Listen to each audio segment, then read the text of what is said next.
Hi guys, so I'm really sorry about the delay in getting any videos up over the last few months. It has been pretty busy for me over the last few months, so I just kept putting off doing any videos, and yeah, so I had a bit of time today and I thought I would do a quick tutorial on how to edit eyes in Photoshop.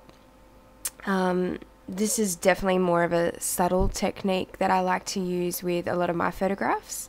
I don't like to edit eyes too much because I've seen, like when I first started out, I used to edit the eyes. Like I used to take a lot of portraits and particularly a lot of self-portraits, and I used to edit the crap out of eyes, and the people in the photos looked like they were from an anime or something because I used to edit them so much that it just looked totally unrealistic. And yeah, that's just something that I want to not do anymore. So I want to show you guys how to do it in a really subtle way, and that's going to look natural, and that's just really going to enhance your photographs, particularly fashion and portrait photographs.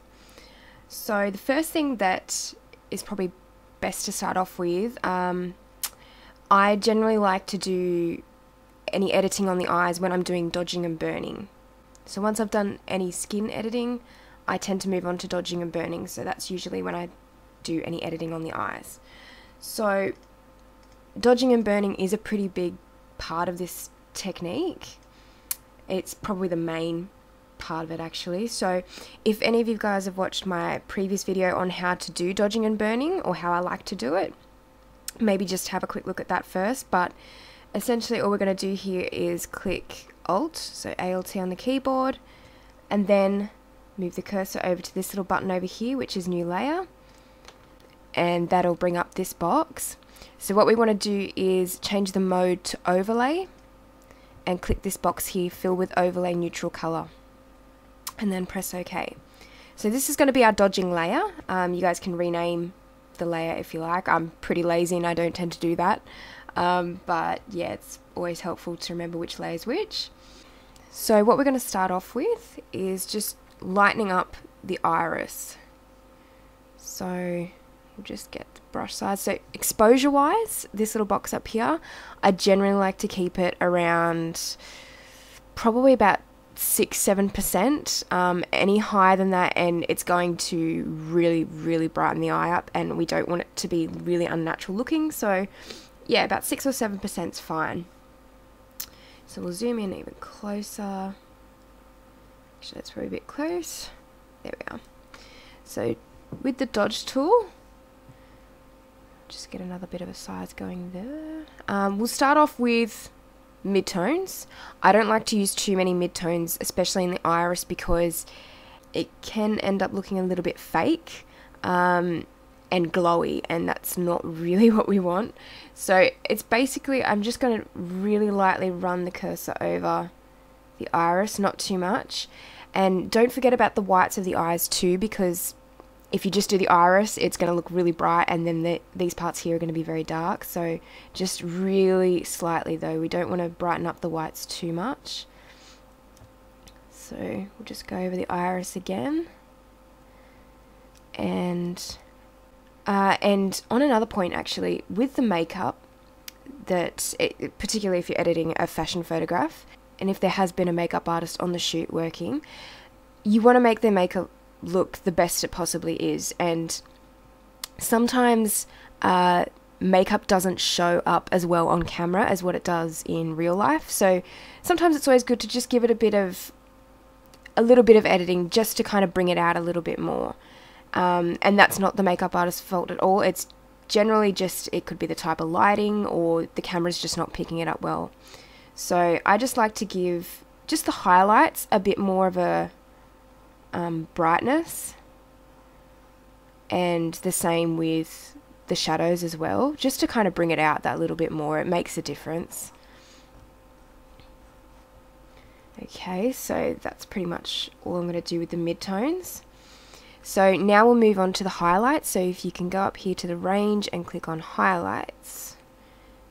And I don't like to go too overboard with the highlights either, but this will really start to bring out some of the tones even in the eye. So I really don't like to go over too many of the shadows with the dodge tool, because then that's where it starts to look really yeah, just not real and fake. So we'll just go over some of the highlighted bits that are already highlighted, and not too heavy. And you can change the size of the brush just to get in and get a little bit more detail out of some of the highlighted bits.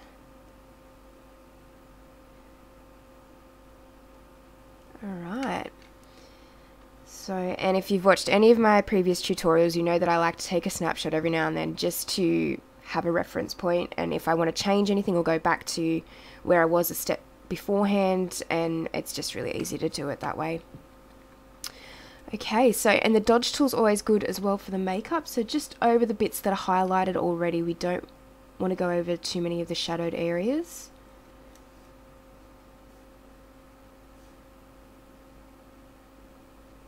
Okay, and now we're going to make another layer for burning. So same thing as before, hold on to Alt on the keyboard and click new layer, change that to overlay and click the box. So this will be our burning layer, and we change the tool to burn tool, and I'm just going to do a little bit of shadows on the makeup first just to make it pop a little bit more. And it's always good to darken the lashes even more. It really makes the iris of the eye stand out. So I think sometimes people forget parts of the eye that they need to focus on. Like a lot of people tend to focus on just lightening up this area, which is where it starts to look a bit unnatural. But if you tend to sort of focus on areas around the eye as well, it can help kind of bring it all together. Now I like to kind of go around, like everyone's eye is different, but Megan, who is the model in this photograph, has this dark ring around her iris, so I like to just kind of make that stand out a little bit more and just darken the pupil. Just go over the lashes again. And the same thing with the burn tool. I generally only keep the exposure to around 4% or, you know, 6, 7, anywhere around that range. Okay, so alright, and the next step is dependent on, you know, which eye you're editing really. Some people have blood vessels, I think they're blood vessels, that show up quite prominently in the eye, and sometimes it's just kind of good to just remove those, and it really brings the iris out even more. This is generally what they do in really high fashion editing and retouching. So if we're sort of focusing on fashion photographs, generally they will remove these parts, especially if it's a beauty shot. So I'm just going to drag the background layer into the new layer and make a new layer, and we're just going to get the healing brush tool just on the side here, and holding down Alt on the keyboard you can select areas that you want to patch these areas up with. Don't just use the same selection, keep sampling different areas.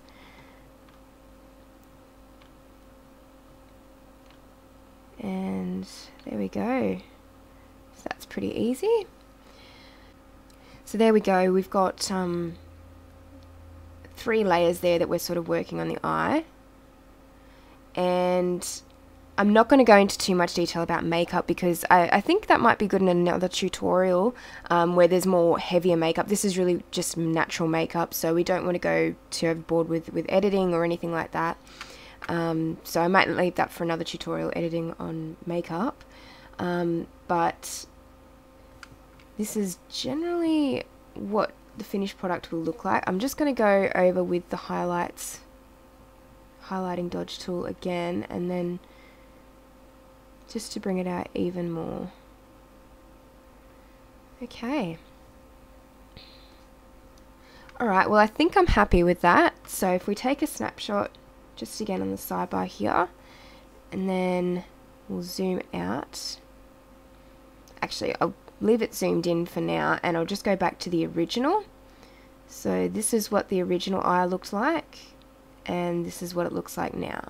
So it's very subtle, but especially if it's a natural looking photograph, this is a pretty natural photograph, and it really doesn't need to be edited too much. So we'll just go back to the last snapshot again, the original, and that's what it looks like now. So it still looks relatively natural and not too over the top, which is generally what I like to do with my photographs. As I said, when I first started out, the eyes were my favorite part of the photograph to edit, and I would just go crazy with editing. But there's one last step that you can do with eyes. So if we go back to the background layer, you can make a selection around the iris, and if you want to bring out some of the color a little bit more, you can just up the vibrance a bit. Probably no more than 20 or so, plus 20. So I'm just going to leave it there at 15. Alright, so if we go back to there, that's the original, and that's the finished product. Zoom out. Original, finished product. Alright, so that's pretty much the end of the tutorial. I don't think there's too much more I can tell you on the editing of eyes, apart from if there's maybe makeup involved, which, like I said, I'll leave that for another tutorial. So I hope you guys enjoyed this tutorial, and I'm sorry again for being so slow with the upload of videos. And I'm hoping to get some more videos uploaded in the next month or so, but we'll see, fingers crossed. So thank you very much guys for watching, and I'll see you next time.